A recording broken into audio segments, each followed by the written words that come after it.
Assalamualaikum warahmatullahi wabarakatuh. Alhamdulillah, para pemirsa dan pecinta channel YouTube MZT Malang Raya dimanapun Anda berada, kita bisa berjumpa lagi pada tayangan kita. Kita bisa kembali lagi pada kajian kita. Mudah-mudahan kita semuanya senantiasa dalam keadaan sehat walafiat, dan mudah-mudahan lindungan dari Allah senantiasa diperuntukkan untuk kita dan keluarga kita semuanya. Amin ya rabbal alamin.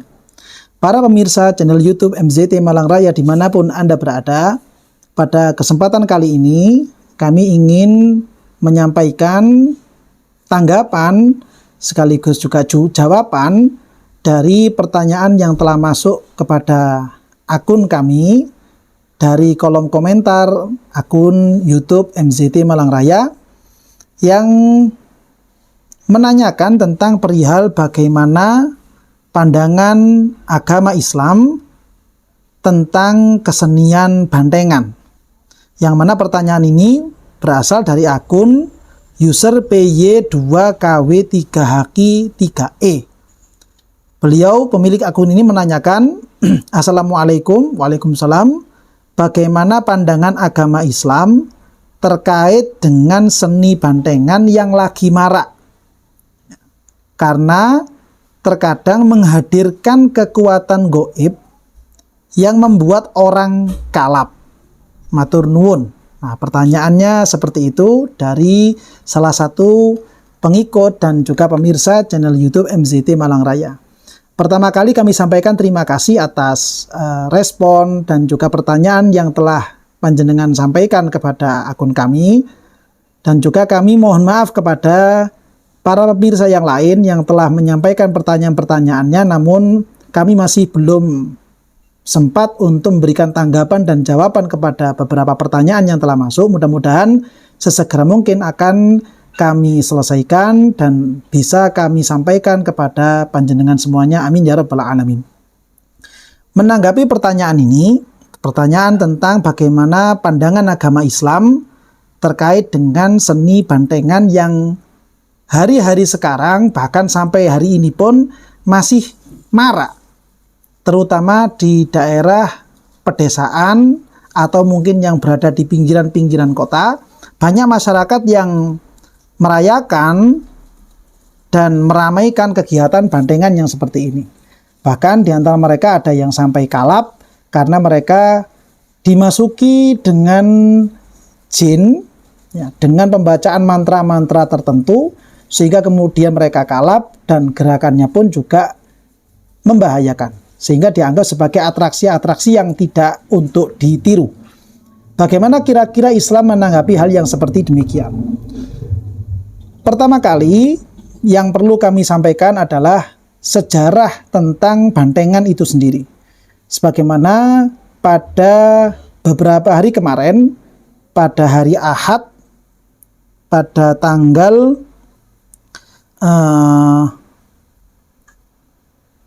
hari Ahad pada tanggal 7 Januari tahun 2024 atau bertepatan dengan 25 Jumadil Akhir 1445 Hijriah, diadakan Bahsul Masail di Kedung Kandang, ya, yang mana saat Bahsul Masail di Kedung Kandang ini atas nama Lembaga Bahsul Masail MWCNU Kedung Kandang membahas tentang perihal bantengan, yang kebetulan saya sendiri waktu itu termasuk salah satu dari peserta yang ikut dalam kegiatan Bahsul Masail tersebut, dan kebetulan oleh tuan rumah dan panitia ditunjuk sebagai perumus. Dalam pemahaman yang kami tangkap, di situ kemudian ada beberapa pembahasan yang perlu untuk dipahami terlebih dahulu. Pertama, tentang sejarah bantengan itu sendiri. Bantengan, menurut beberapa sumber yang ada, bahwa bantengan ini dulunya adalah bersumber dari kegiatan umat Islam yang mereka memiliki kegiatan pencaksilat atau yang semisal dengan pencaksilat. Dengan alasan waktu itu katanya bantengan ini diadakan untuk menarik minat masyarakat, supaya masyarakat ini dari para lelaki-lelakinya berminat untuk belajar kegiatan silat seperti itu. yang tujuannya untuk melindungi diri. Di awal-awal munculnya kegiatan bantengan, terutama di daerah Jawa Timur ini sendiri, waktu itu tidak ada orang perempuannya atau campur laki-laki perempuan. Kegiatan bantengan ini hanya diikuti dan dilakukan oleh orang laki-laki. Penontonnya pun juga hanya orang laki-laki. Dan itu kadang diadakan secara berkeliling dari satu kampung ke kampung yang lainnya.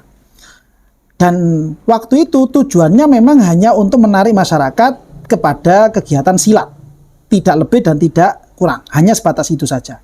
Tidak ada pemanggilan roh, tidak ada mabuk-mabukan, tidak ada yang namanya kesurupan dan seterusnya, itu tidak ada.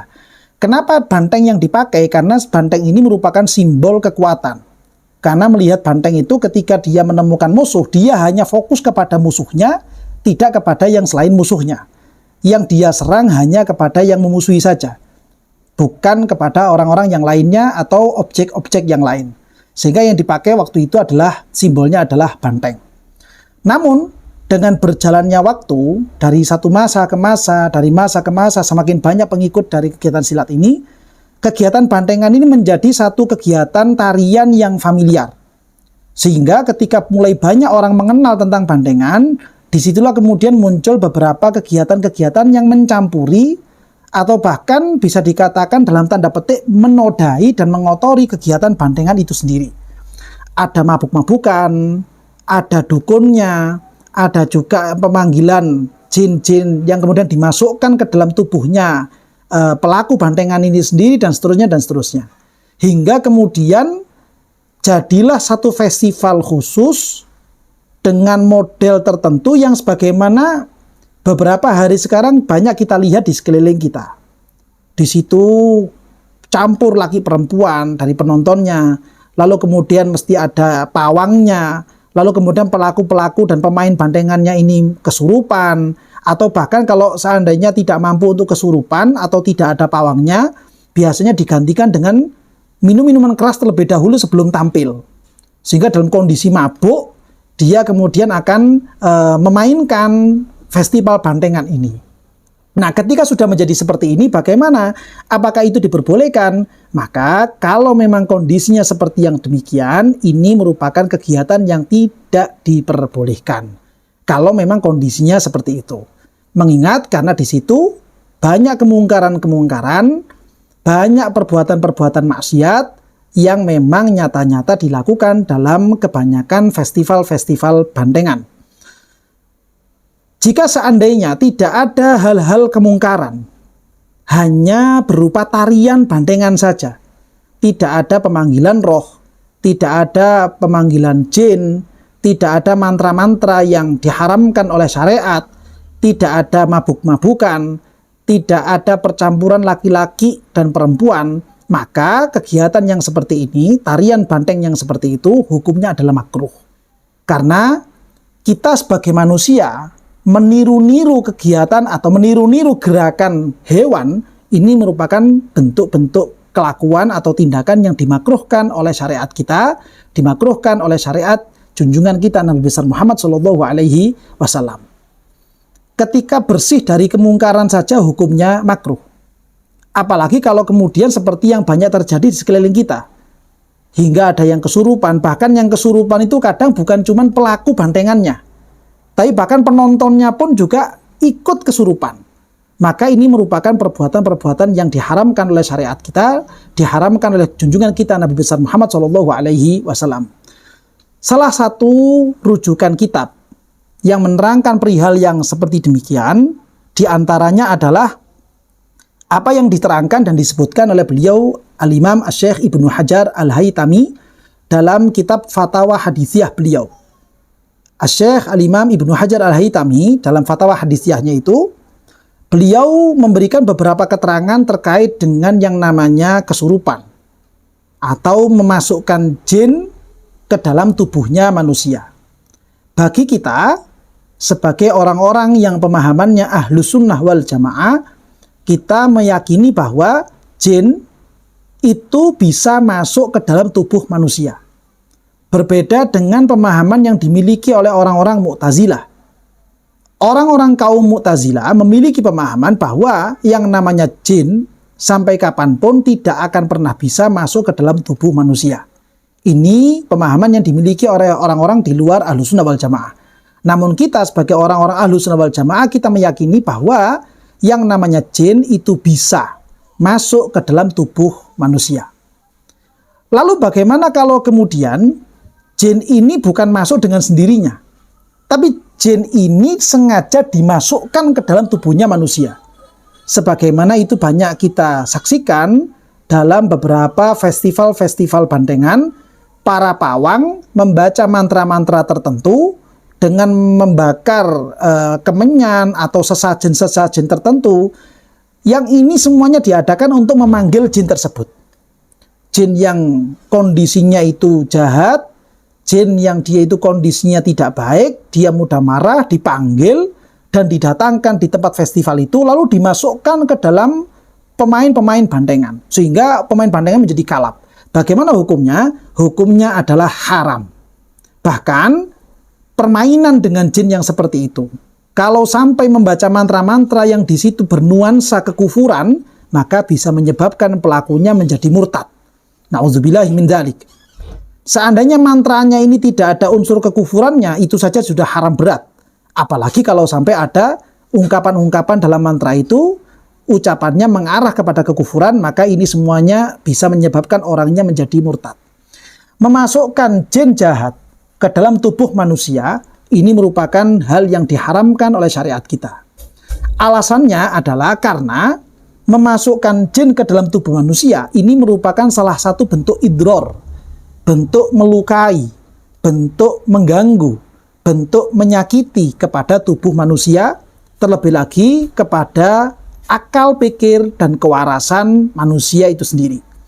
Sebagaimana yang telah kita pahami bahwa dari 5 maqasidus syariah, 5 hal yang memang wajib untuk dijaga karena ini merupakan maqasidus syariah, atau lebih dikenal dengan istilah al-wajibatul khamsi, kewajiban-kewajiban yang 5, diantaranya adalah hifdzuddin, menjaga agama, hifdzun nafas, menjaga nyawa, hifdzul aql, menjaga kewarasan pikiran, kemudian hifdzul mal, menjaga harta benda sendiri, dan yang terakhir hifdzul irdi, menjaga kehormatan, atau sebagian ulama ada yang menggantikan hifdzul mal ini masuk dalam kategori hifdzul irdi, dan kemudian posisi yang keempat diganti dengan namanya hifdzun nasl, menjaga kelestarian keturunan. Ini merupakan 5 hal yang hukumnya wajib. Termasuk diantaranya adalah hifdzun nafas, menjaga nyawa, dan juga hifdzul aql, menjaga kewarasan akal. Ini merupakan hal yang wajib untuk dilaksanakan oleh seluruh umat Islam. Sehingga semua tindakan, semua kegiatan yang berpotensi untuk mengganggu nyawa, berpotensi untuk mengganggu kewarasan akal, mengganggu terhadap agamanya sendiri, maka hukumnya wajib untuk dijauhi. Termasuk diantaranya adalah ketika memasukkan jin ke dalam tubuh manusia, yang itu berdampak kepada hilangnya kewarasan akal, itu berdampak kepada buruknya kesehatan orang yang dirasuki jin ini sendiri, bahkan sampai ada yang meninggal dunia, maka ini termasuk perbuatan-perbuatan yang diharamkan oleh syariat Islam. Hal ini merupakan hal yang tidak boleh. Sehingga untuk menanggapi pertanyaan dari akun yang telah masuk kepada kami tadi, ya pertanyaan yang masuk melalui akun yang setelah sampai kepada kami, bagaimana syariat Islam menanggapi tentang festival bantengan ini yang banyak terjadi dan marak di sekeliling kita. Kalau model bantengannya sebagaimana yang banyak kita lihat, banyak kemungkaran-kemungkaran di dalamnya, mabuk-mabukan, campur laki perempuan, ada pemasukan jin ke dalam tubuh manusia, dan seterusnya, maka hukumnya adalah haram. Ini merupakan kegiatan yang dilarang oleh syariat kita. Tapi kalau seandainya bantengan itu tidak ada perbuatan-perbuatan mungkarnya, hanya tarian saja, tarian yang menyerupai gerakan banteng, dan hanya orang laki-laki saja, tidak ada pemanggilan jin, tidak ada rasukan-rasukan jin, tidak ada mabuk-mabukan, tidak ada campur laki perempuan, waktunya sholat tetap sholat, dan seterusnya, maka itu merupakan perbuatan yang makruh untuk dilakukan. Dan ini penting supaya kita sadari semuanya, melihat banyak kami temui dari beberapa rekan-rekan yang mengajar di madrasah-madrasah diniyah atau rekan-rekan yang mengajar di TPQ. Para santri yang ada di kampung-kampung, anak-anak itu banyak di antara mereka yang izin tidak ikut ngaji, izin untuk tidak hadir di madrasah diniyah, hanya gara-gara ingin ikut latihan bantengan. Ini merupakan suatu hal yang sangat tidak kita inginkan, suatu hal yang sangat ironis sekali. Ngajinya sampai izin libur hanya demi untuk izin mengikuti latihan bantengan. Latihan bantengannya saja itu adalah perbuatan yang makruh, lalu kemudian itu dijadikan alasan untuk meninggalkan kegiatan-kegiatan yang hukumnya wajib.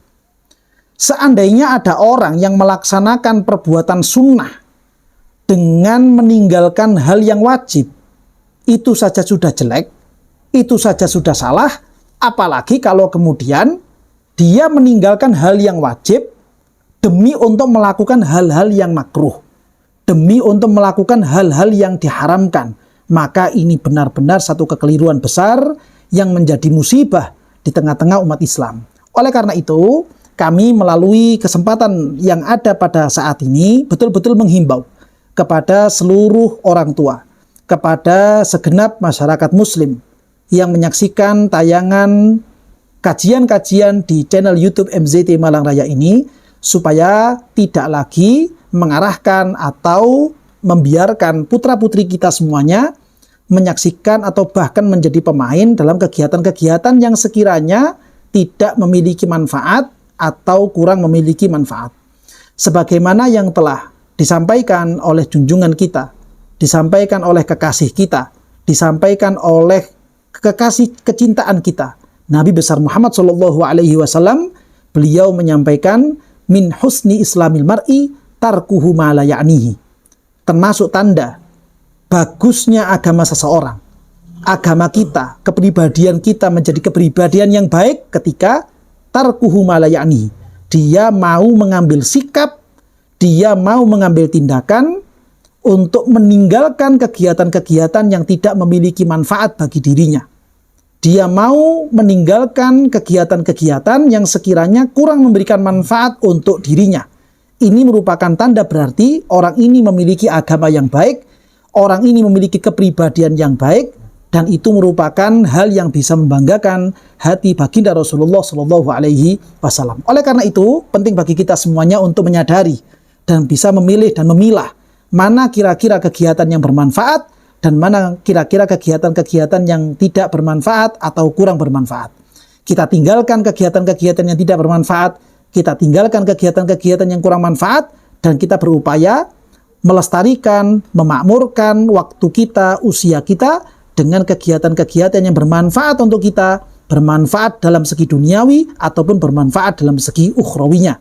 Mudah-mudahan dari tanggapan dan kajian kita pada kesempatan kali ini betul-betul memberikan manfaat dan barokah kepada kita semuanya, dan lebih pentingnya lagi mudah-mudahan kita semuanya, keluarga kita, anak-anak kita, orang-orang yang kita cintai senantiasa diberikan kekuatan oleh Allah Ta'ala untuk bisa mengamalkan ilmu-ilmu yang telah kita dapatkan, ilmu-ilmu yang telah kita terima, sehingga menjadi ilmu-ilmu yang manfaat dan barokah bagi kita semuanya. Amin ya rabbal alamin.